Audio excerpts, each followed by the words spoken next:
Yeah. Welcome back, Superhuman. I am doing another live show today with this is actually the first repeat guest this show has ever had. Susan is back for part 2, which if you haven't listened to part 1, go listen to that first, because this is part 2, and we have the book now. Nothing is Too Big, which is coming out. We're doing the launch in a few weeks' time. Yeah. And I mean, Susan, she is now an author.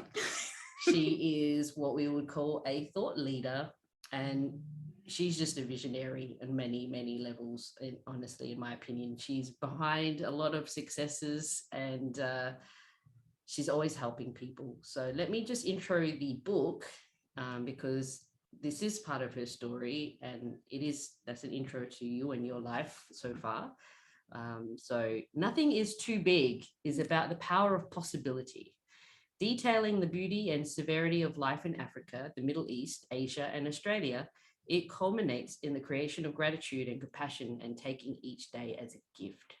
Susan lived through a train overturning in the jungles of Thailand, being held hostage in a bank in Africa, years of physical and emotional abuse, arrested in the Middle East, and being separated from her young children for 3 years. But the purpose of this book is not woe, rather, it is intended to emphasize the wisdom that can be found in every moment and every situation life throws at you.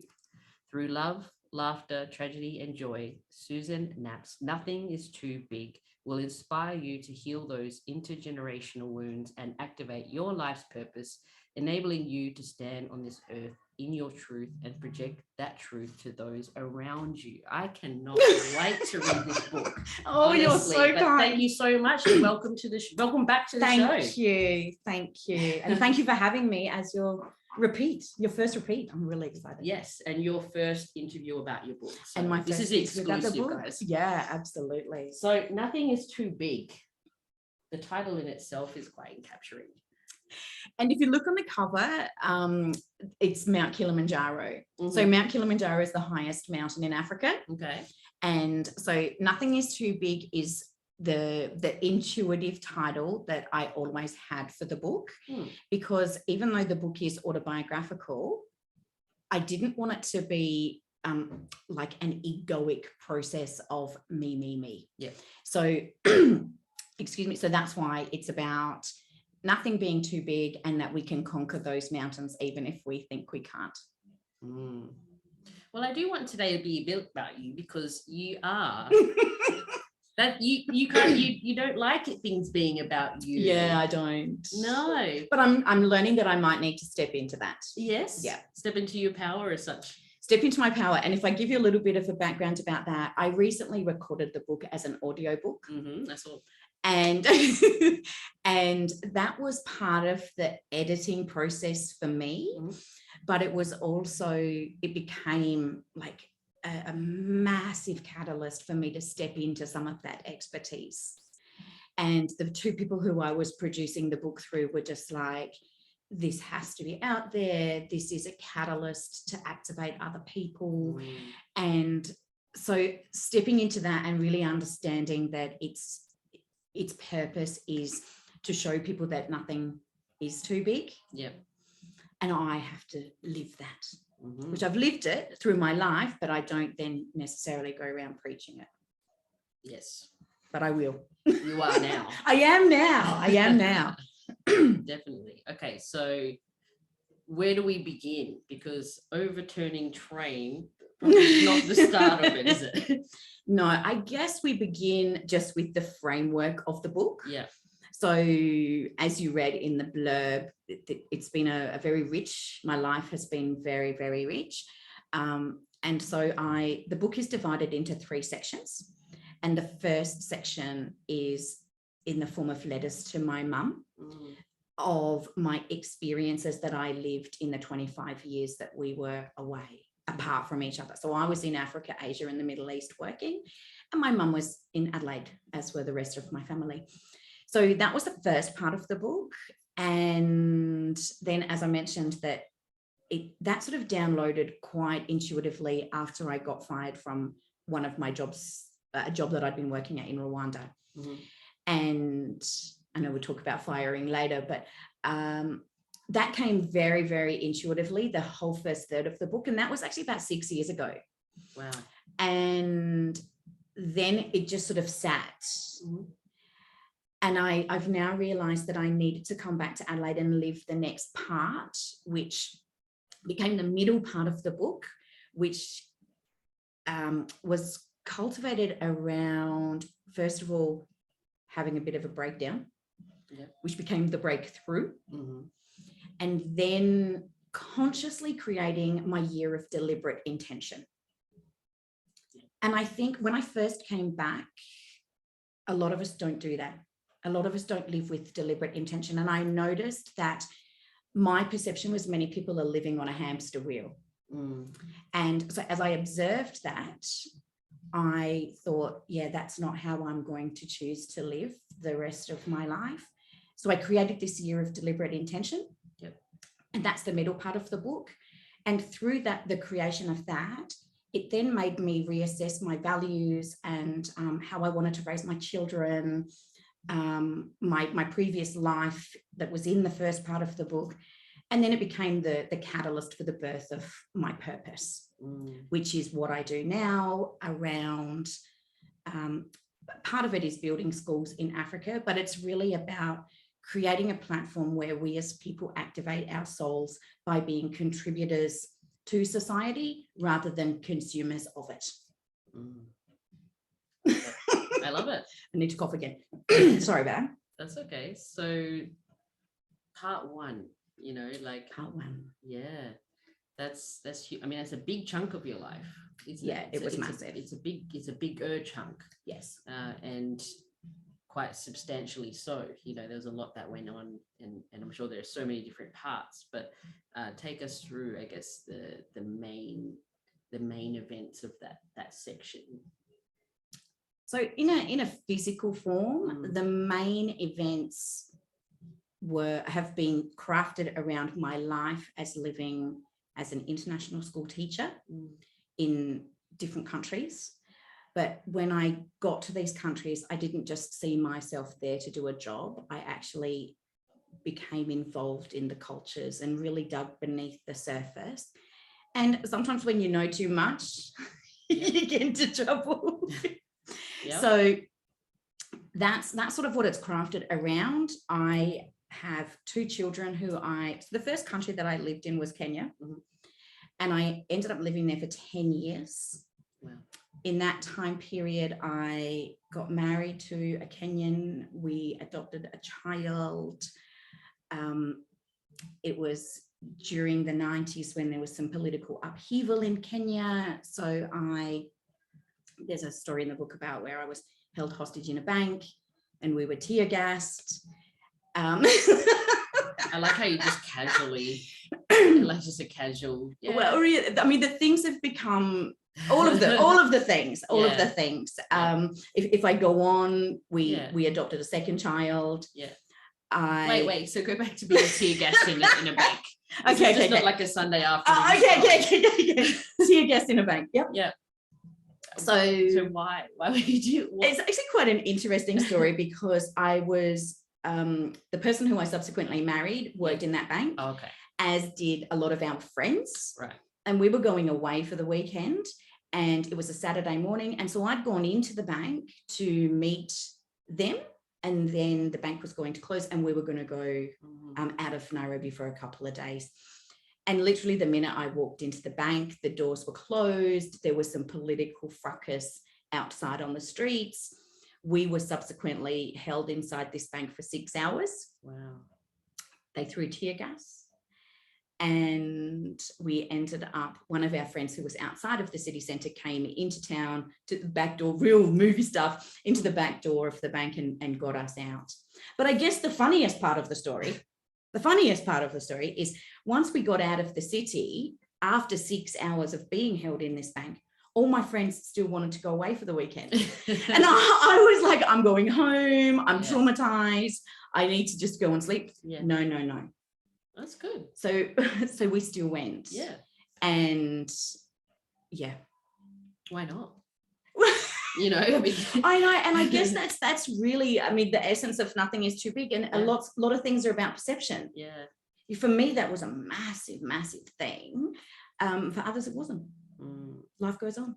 Well, I think that's part of what we've spoken about, I guess, a bit off the show, is that victim mentality. You know, something like that can really distort a person who lives in that victim mindset and that victim mentality of, oh, this has happened to me, now I need to go home and digress and take that time to, you know, woe is me.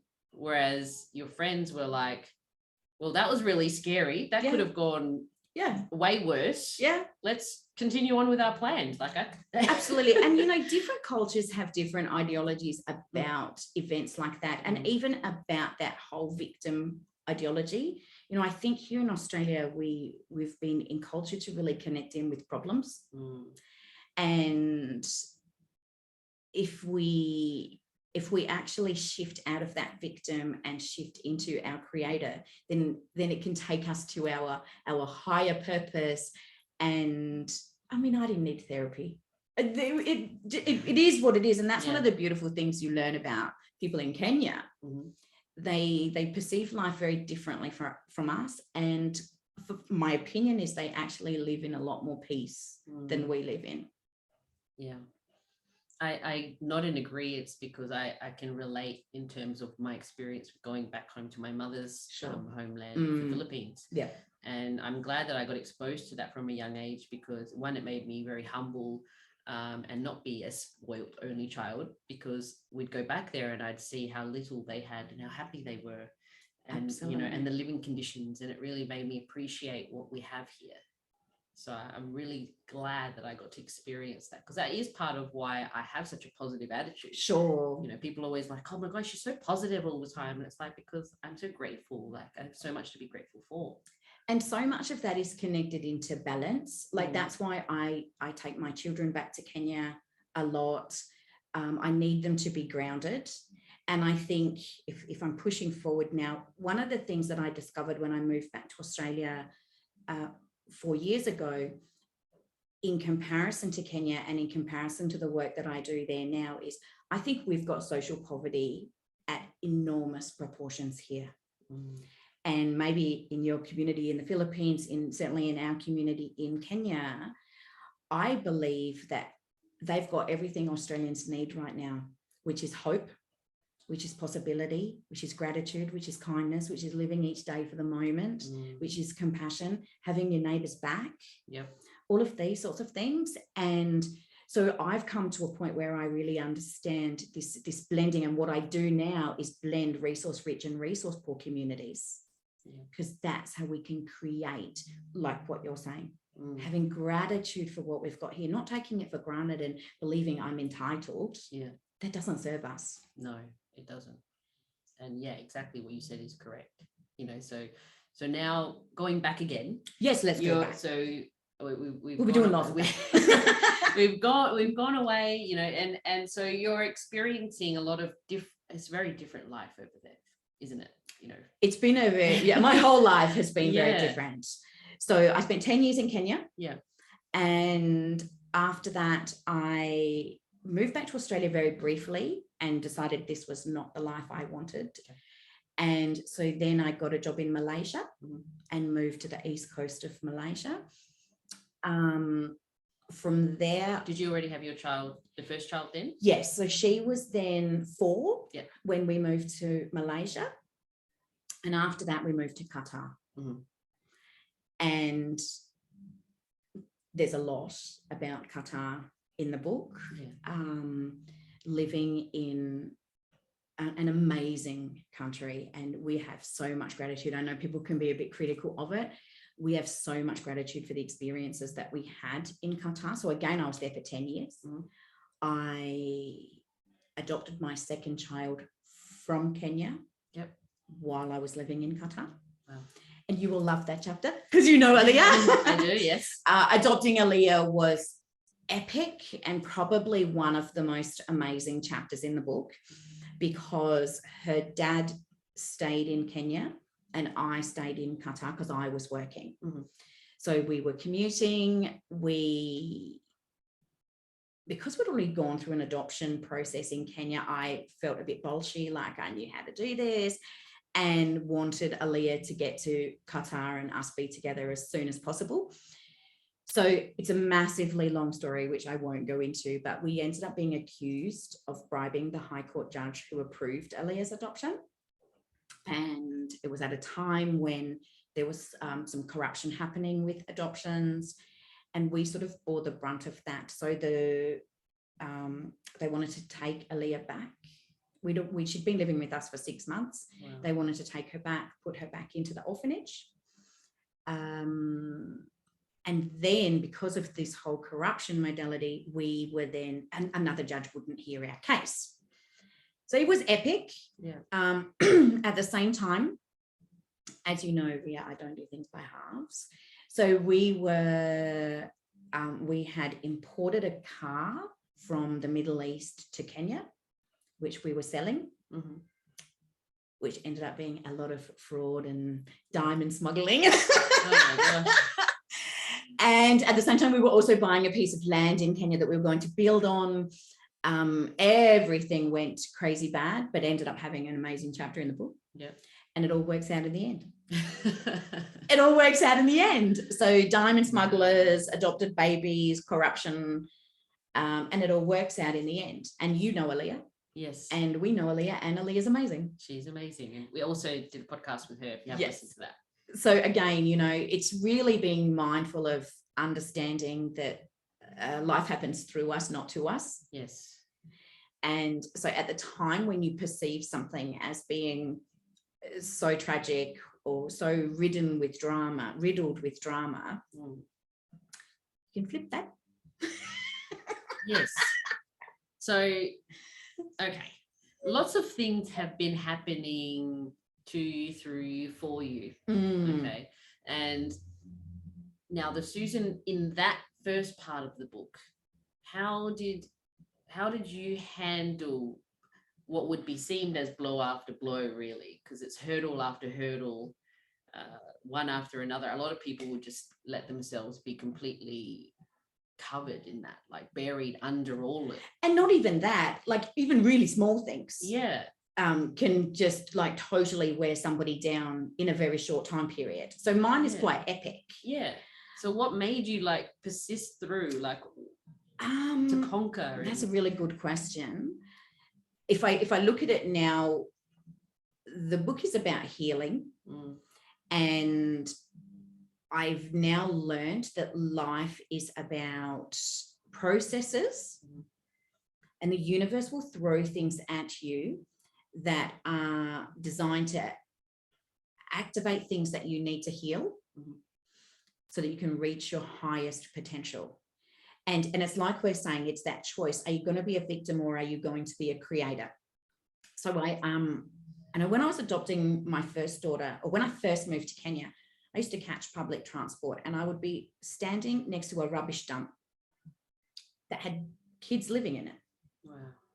Have you seen that in the Philippines? Well, I've seen a lot of very not ideal living situations. Yeah. Absolutely. And it's very grounding. Yeah. And now I work in resource poor communities, but they're not victims. They're creators. So even with these children that are living in the rubbish dump, they're creative around that. They make things, they find food. Yeah. They're very creative around it. And so now that I'm much older and I've come out the other end of this, I actually see these situations as enormous gifts. And at the time that they were happening, I cried a lot. But I guess it takes quite a bit of courage to not be a victim. And so having moved to Kenya when I was quite young and seen and experienced that energetic courage that is everywhere, perhaps that was part of it. You found courage in other people's courage. Yeah. That's nice. And you can find creativity in other people's creativity. Yeah, absolutely. Brilliant.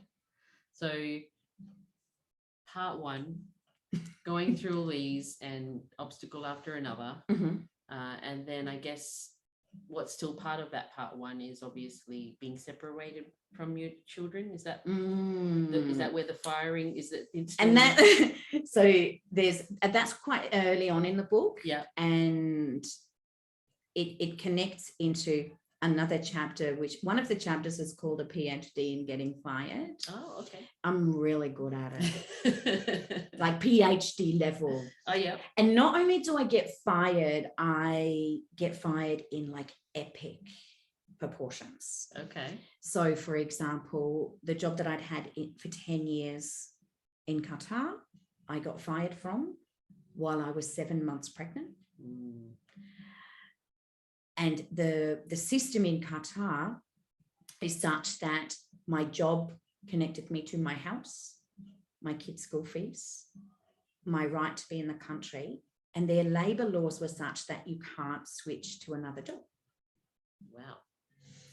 So I had a bank loan in Qatar that serviced some mortgages that I had here in Australia. And losing the job, there were 50 of us who lost their jobs, but no one else was as epic as mine. Well, they just left. Congratulations. Yeah, thank you. Yeah, I could get an award for that. Yep. So they just left. Yep. Great, moved on with their lives. I then had to go through this process, one of giving birth to a baby who now under their system was born illegally in that country because she was born to a non-working mother. Wow. Then I had to move out of the house, and I didn't say I was actually held under country arrest because of the bank loan. So there's no crime. Yeah. It's just all connected to the labor laws of the country. Yep. You know, I'm a big believer in, I chose to go there. Yep. I chose to go there free will. And this was part of the process. Yep. So I was held under country arrest for a year and lost my house, lost my kids' right to go to school. And so very early on into that process, I decided that I would send my 3 oldest kids to their dad in Australia while I unraveled this mess that had been created. And so that was all great. My son was only 5 when I did that. And I subsequently didn't get them back for 3 years. So he and I had made an agreement that once I got out, they would come back. And then he decided not to do that. And at the time, that was actually okay. It was in their best interest. Yeah. But again, in our culture, as mothers, we're generally not separated from our children. So it was a big thing. Yes. 3 years away from your kids. Yeah. And knowing how close you are to your kids now, I can just imagine how hellish that was for you. It was interesting. The day, once I managed to maneuver, be creative and get myself out of Qatar, which is many chapters in the book, but I got a job in Rwanda, which is where I'd always wanted to live.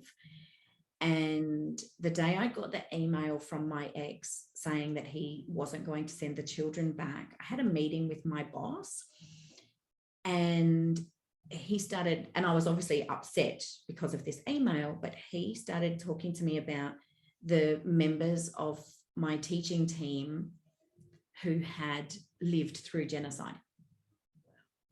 That's a leveler. Yeah. That's a real leveler. Yes. And so it was actually another gift because these women had physically lost their children in the most horrific of circumstances. One of my team members had spent a year walking around Rwanda looking for her children. So for me, in my mind, what I was able to do, and Rwanda is a beautiful lesson of perspective for me. My children were in Australia with a single father who loved them unconditionally, who was providing for them. They were being educated, they had healthcare. So I reconciled that within myself to understanding that they were where they needed to be at that moment in time. And sure, it was hard, but again, I didn't become a victim of it. life went on, Mhm.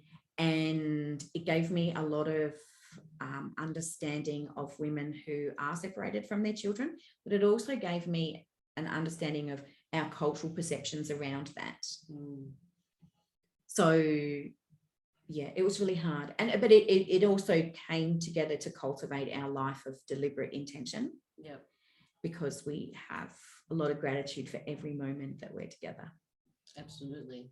And it is evident when you guys, I mean, even in photos and videos and things like that. But I love how you sort of connected, because what I'm realizing listening to your story unfold is, you know, people think, oh my goodness, how did you go through that? How did you manage? But it's like in every scenario, there were situations and people who you were coming into contact with that were experiencing and going through their own hardships, which I guess in your mind where you were much greater than yours. So it sort of helps you find courage in that, right? And then I'm like, my connecting the dots there was, I've also done that in my life, you know, because when things are going tough for me, I think, well, there are others out there that are doing it way worse. And then that's where the creator mode comes in, because then you think, okay, how am I going to navigate through this? It's not the worst case scenario. There are people that have gone through way worse. How am I going to get through this? Absolutely. Yeah. Absolutely. And I think what I've learned most recently as a result of all of this is, and coming back to that healing perspective of life and why we're here, is in situations, it's what is it that I need to know about me in this? Yeah. So what is it that I needed to know about attachment? So, you know, again, taking it from an Australian perspective, we have attachment to things that make us sometimes controlling. It can cause suffering. And so really, even now with my own kids, the fact that we do spend a lot of time together and we have amazing relationships. Like I've just come back from 7 weeks in Kenya without them, and they are totally fine.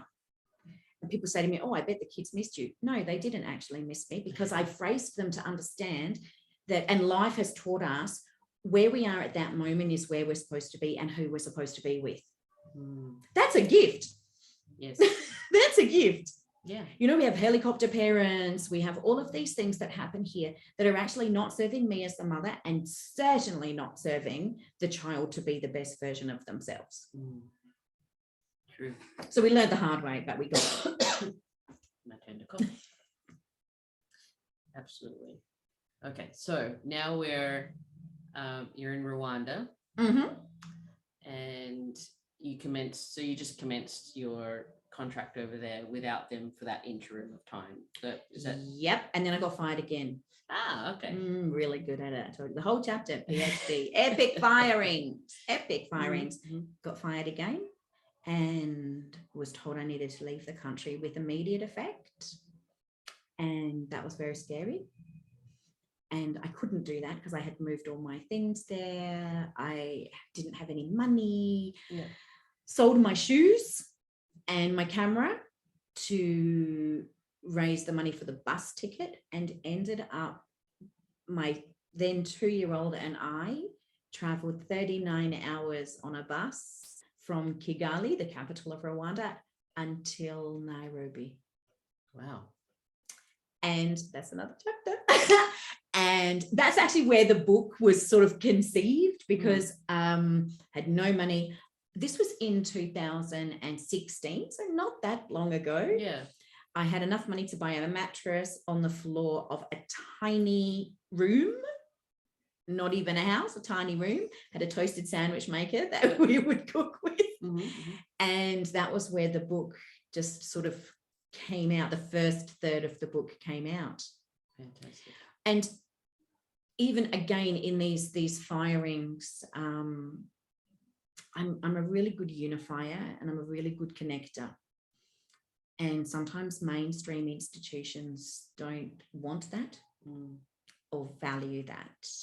It doesn't serve a hierarchical agenda of institutionalization. Yeah.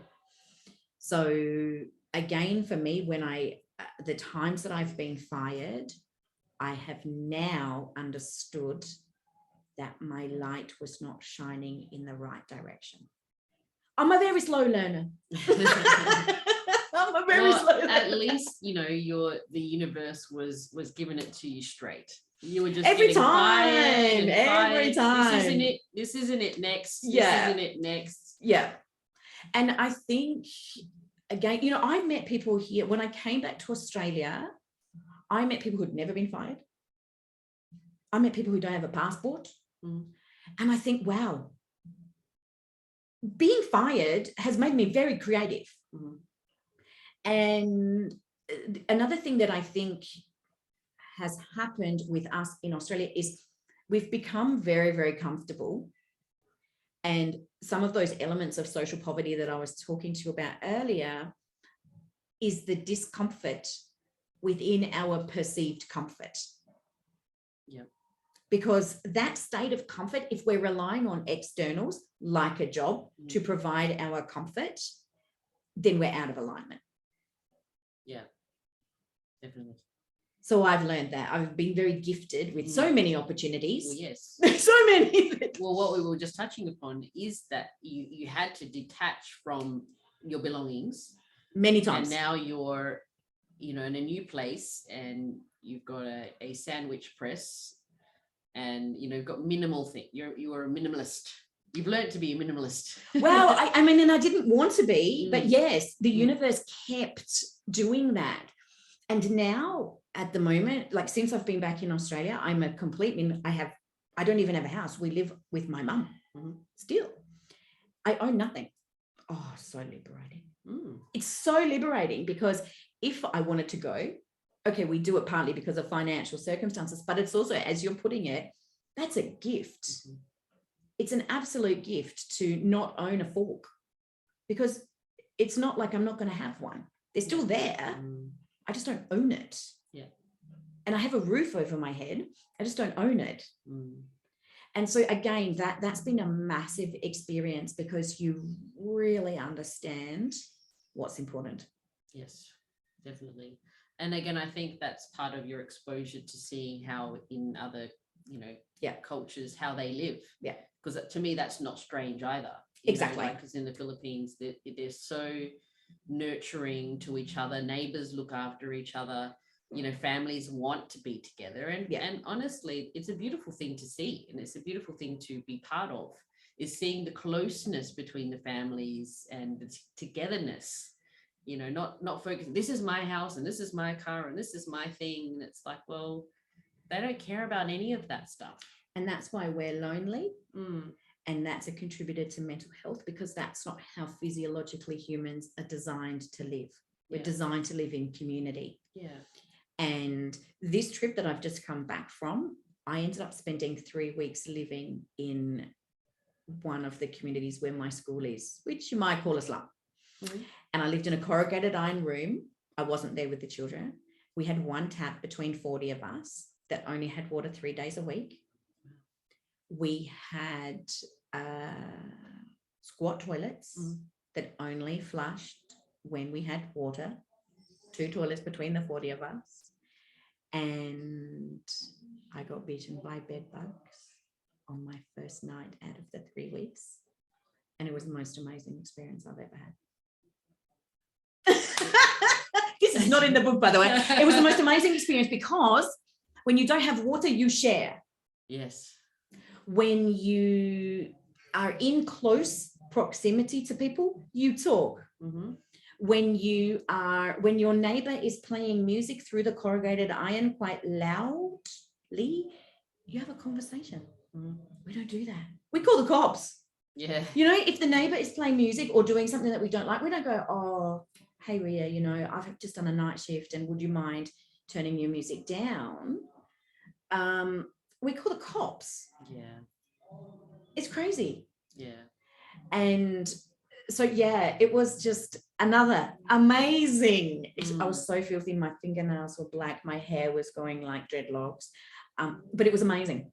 Yeah. Well, what an experience. What an experience. You know, I mean, can't compare to that, but I've stayed with a lot of, some of my family have lived in situations like that, where like, you know, you bath in the communal, Yes. and it's outdoors where everybody Yes. can see you, so there's no privacy, and toilets are a luxury, and I think that's probably why when I, you know, went on some recent camping trips, it's like, well, this is fun because everyone's in close proximity to each other, and it's everyone gathers around the fire and we have tea together, and, you know, and chats around the fire at nighttime, and it's like, it's really nice. It's really nice, and it's actually essential to our nourishment as humans. Yeah. And here we've become so individualistic, and it's not serving. I just don't believe that it serves us. All we long for is that connection. Yeah, absolutely. Okay, so now we go back, and it's just you and your 2-year-old at that time. Yes, Amalia. Okay, and then what happens from there? Because are we still in part 1? Because I did say this is a big chunk, but like this is a big chunk, and part 1 is we are still in part 1, but part 1 is divided probably across about 20 years worth of letters. So it does jump around with lots of funny experiences about, for example, when I got married by a drunk. Cool. There's a really, really funny story about a massage therapist who came to my house in Qatar. Yeah. Whose name was Michelle. Okay. So I thought that was a lady. And I was wrong. Right. That's quite a hilarious story.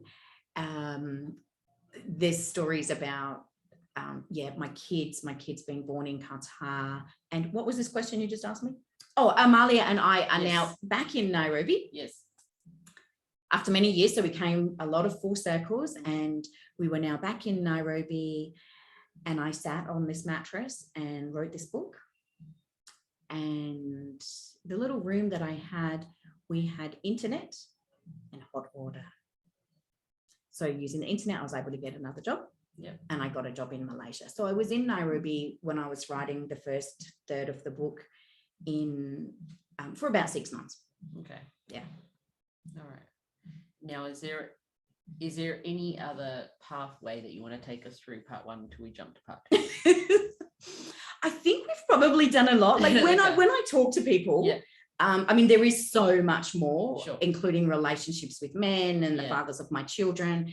But usually when I talk to people, I'm like, you need a Panadol because it's a lot. Yeah. So I would probably, let's leave that there. And if people are interested in reading the book and learning more, there's certainly a lot more.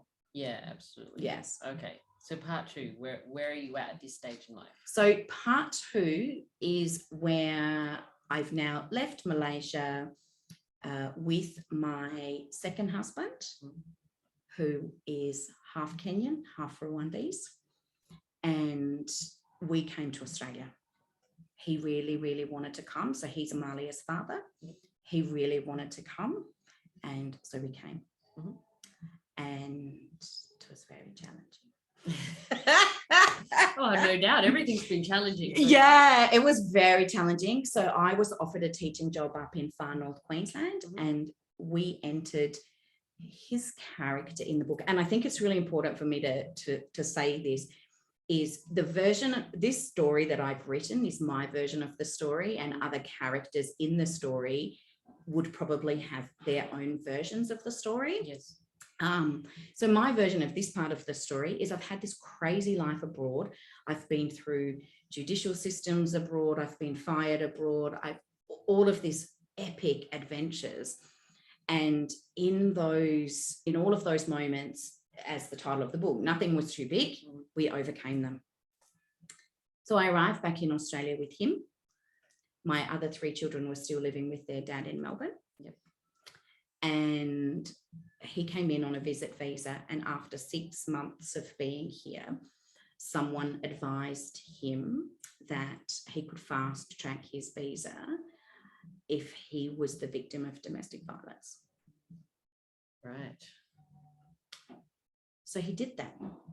Right. And I know we haven't gone into it, but there's lots of threads of that in the first part of the book. Yeah. So he was the threads of that in the first part of the book is that you were actually the victim of exactly abuse for many years. Yeah, exactly. And so he masterfully used the system here to have me convicted. Oh my goodness. And I'd only been back in Australia for 6 months. I smashed his phone, which in Australia is considered domestic violence. Right. Which makes sense. You know, we don't go around smashing people's stuff. Okay.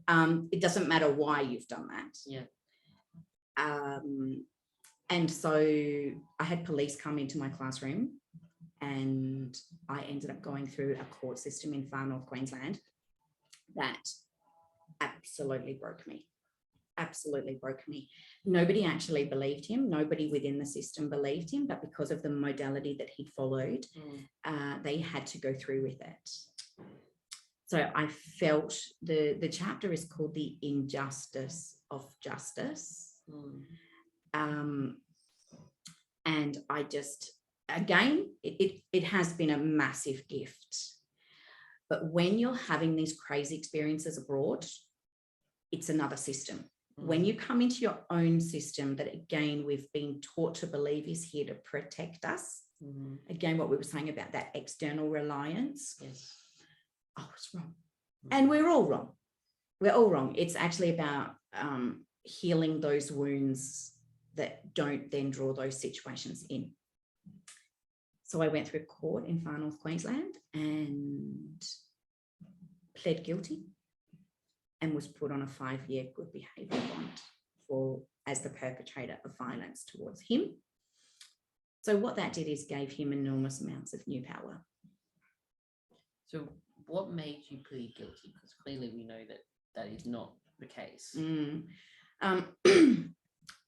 When you're in relationships that are abusive, it's all about a power struggle, and it's all about the energy that that person receives that fuels them, that depletes us.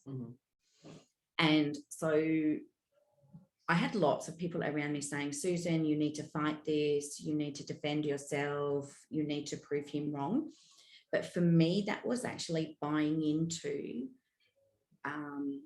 this ideology that our system has created around something like domestic violence. I was never going to win, whether it be against him. So, for example, let's say I had fought him to try and prove myself right financially, it would have killed me. Yeah. Okay. So there was a no win. Yeah. So what I had to do, and what I really did, was became very conscious of what I was willing to channel my energy into, and I was so broken. And it was just being able to put one foot in front of the other. So I pled guilty to the order without agreeing with the contents of the order. Okay. That was the easiest way. And then I was put on a 5-year good behaviour bond. The day that I came out of court, he moved back into my house. And yeah, so it was epic. Yeah. That was in 2017. At my first year back, at the end of 2017, my dad died very suddenly. And this is actually where the book begins, because my dad, I really believe that my dad dying saved our lives, because he transitioned to make way for the children and I to be safe. So we moved in with my mum, and that's when I was able to start healing and create the deliberate life that I now live. That's a very powerful realization, because there's a lot of emotion around that. There's a lot. There's the loss, there's the grief, there's the sadness. So to see the silver lining I mean, obviously it's not something that you wake up and be like, oh, silver lining. No, it's just like it's a very painful and a very powerful process you had to go through. Absolutely. And that's what happened in the year of deliberate intention. So that's the middle part of the book where it was so painful. It was so painful. Yeah. And I actually slept for 3 months. Like in the beginning, I just slept. It was like everything life had thrown at me was just like, wow, you're putting it to rest, literally. Yeah. And understanding that I also had young children. So I literally, at that point, I had 2 choices, and it was to live or die.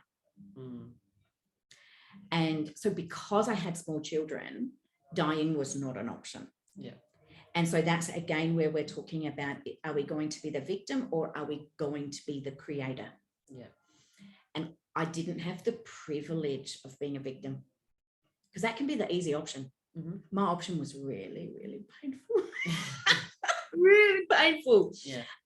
But so worth it, because as I explored the relationship with my dad, the death of my dad, the domestic violence, the life that I had led, my soul connection to Africa, as I went back and did all of this exploration, gave me the opportunity to heal those things like a wound of injustice.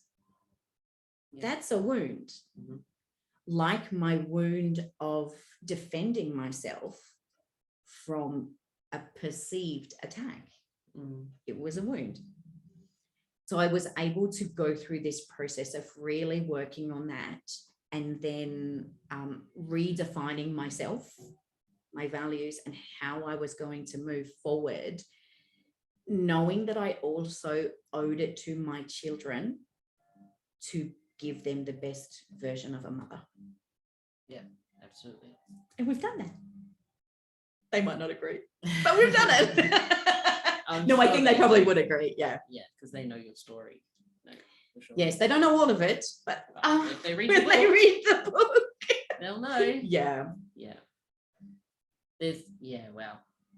When you're saying that, it's like it's wound after wound. It's almost like you've gone through this really lengthy surgical procedure of life experience that has now transitioned into the woman that you are today, the woman strong enough to share your story to this degree. So, commending you and congratulating you on being able to be on the other side now, because, and it's not to say that there won't be other challenges, all right? It's like, I want to preface that we're not saying that you've now arrived, but you've taken and honored the hardship, and now you're giving back and you're wanting to help guide other people through their breakdowns to their breakthrough. Yeah.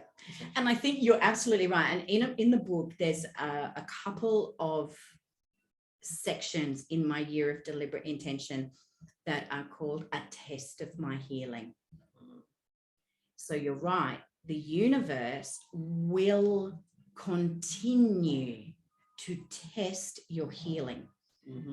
And one of those tests came in the form of someone taking a significant amount of money as we were building the schools in Kenya, someone who I really thought I trusted. So that's a test of my healing, and it's a test of how I'm going to respond. And I'm very proud to say I responded with grace. Yes. Commendable. Yeah. I mean, and that's huge. Yeah, definitely. It's really huge. And you can only do that though when you've gone through the pain. And you've learned from the lessons. Absolutely. And so that one, and that's just financial. When I say just, that's a financial test of my healing. The other much, much, much more painful was the painful discovering of, or test of my healing was discovering that Aaliyah was self-harming. So again, massive test, so here we might be thinking that we've healed, we've done the work, and then bam, the universe just like comes for you again. Yeah. But Ria, I think it's probably one of the most beautiful chapters in the book because I'm so proud of the way I dealt with that with Aaliyah. And had I been coming from my wounds, we might not have Aaliyah here. So it's a massive teachable moment for really deploying grace through that universal test of my healing. And when you read, Aaliyah's adoption was epic. And then we come to this point where she's making some decisions for her life that are really challenging as a mother. And we really mastered it. We really, really mastered it. It's so funny because I held my hands, not funny, but I held my hands in surrender and I said to her, I don't know what to do.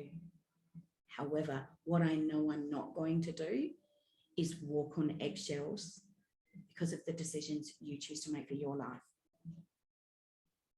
And I think then I enrolled her for meditation, which she hated. And then I took her for a healing and she hated that as well. But it's been a beautiful, it's actually been quite an exquisite process because, as you know, with Aaliyah, what we did is we transformed her into the truth of who she is to a point where she now understands fully that she's a conduit for a process bigger than herself. She is here to empower millions of girls in Africa through her healing of her wounds that have been created by my healing of mine. Oh, that's big, yeah? It's huge. It's so big when I say it out loud. It's so big. Yeah, it's huge, huge. And again, here in Australia, we have we know about suicide, we know about mental health. And my humble opinion is we've also commoditized it. We've made it into external sources of healing rather than internal sources of healing. Yeah. And when you see a child who's taken a razor blade and massacred their body, that's really tough. That's really tough. And if I hadn't done the work, I know Aaliyah would not be here. Yeah. She was so troubled, she would not be here. And look, it's amazing. So Aaliyah and I now do talks on how you can change the world by getting your kids on purpose. Yeah. And we just have that exquisite example that is so teachable to other people. Very painful, but here in Australia, it's like essential. Necessary. It's so necessary. Very much. See, when I said that you're like this thought leader, visionary, you know. And thank you for giving me the platform because I just think that what I know is what I know. And when I say it out loud and hear it back, yeah. Like there is, I mean, we can we can joke about the PhD firing, we can joke about all these sorts of things, but the real school of life is happening every day to us, through us, and for us. And so it's learning from that and then passing on that knowledge in however shape we can manifest that for those around us is our gift to others. We don't want to tell people how to live their lives. We want to show them how they can live their lives differently, better, in other ways, showing their opportunities out of the challenges. Yeah. And overcoming that and finding your purpose is so empowering. But I think it's also important to acknowledge how painful it is. And in the middle part, there is this whole section about detoxing who I thought I was. That's very painful. Yes, huge. Yeah, it's huge. And I don't notice it as much until we start talking about it. Detoxing who I thought I was. I thought I was a teacher. I thought I was an expatriate. I thought I was a global traveler. I thought I was all of these things. And I was so wrong. I was so wrong. And that's where it's creating that deliberate intention. Who am I? I am now really stepping into being the embodiment of peace and that when the universe throws these things at me, instead of looking for external sources to soothe it or heal it, it's an internal journey. And the beautiful saying is that we never heal alone. So again, with Aaliyah, what is this about me that I need to work on? Because I'm seeing this. Yeah. And I think it's probably beautiful to tie that together in African culture. And what I did with, another thing that I did with Aaliyah is, first of all, I saw that the scars on her arms were a representation of the scars on her soul. So we looked at healing those scars on her soul, and we activated some beautiful conversations around that. But we also then understood that in African culture, physical scarring is a rite of passage. And in our culture, we've lost so many rituals. So once we'd worked through this process with Aaliyah, she and I had worked through it together. She wanted to have the scars removed. And we went to the doctor, and the doctor said, no, these can't be removed. And I walked out and I said to Aaliyah, we are going to love them because we're warriors. And these are the scars of warriors. That's beautiful. Thank you. That's really beautiful. It is true, you know. I mean, even as in the work that I do, I always say to people that what shows up on the skin is a sign of what's going on in the gut, right? And so from a nutritional level, that is, I found that to be true. But energetically and emotionally, it's also true, because all the knocks, you know, like even if you just hurt your knee or something like that, like there is trauma that happens within your body that you know it encompasses, and it stays with you until you learn to heal from that trauma. You might not think about it like it wasn't really a big deal or happened when you were really young, but these are there are stories, and there are things that you need to deal and heal and go through. You know, even as a remedial therapist, like I come across scars and I was like, oh, what's going on here? And then, like, you know, and they tell me where that came from, and it's just going through that as well. So taking ownership is huge on it's massive. It's massive. And so for her and yourself, but for her especially, to love them and own them, and she's gone through that, and she can literally own that story now. Like, this is where I've been and this is where I am now, and I have the scars to show for it. Absolutely. And what a gift. Yeah. And what a gift to give to other parents and other children who are going through that. Because, I mean, I know this is another topic, but we have lost ritual.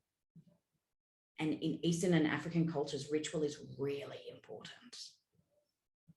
And it embeds you in who you are as part of this community. You don't have to be ashamed. Be proud of who you are and what you've gone through. And scars of a warrior. Yeah. All right. Well, I mean, I know I've asked you this before, but you might have a different answer. So Susan, what does summoning your superhuman ultimately mean to you? I can't remember what I said last time. Good. It was good. Summoning my superhuman now is, I think in connection with the book, it's actually stepping into my expertise courageously to share the wisdom and make the world just that little bit better. Fantastic.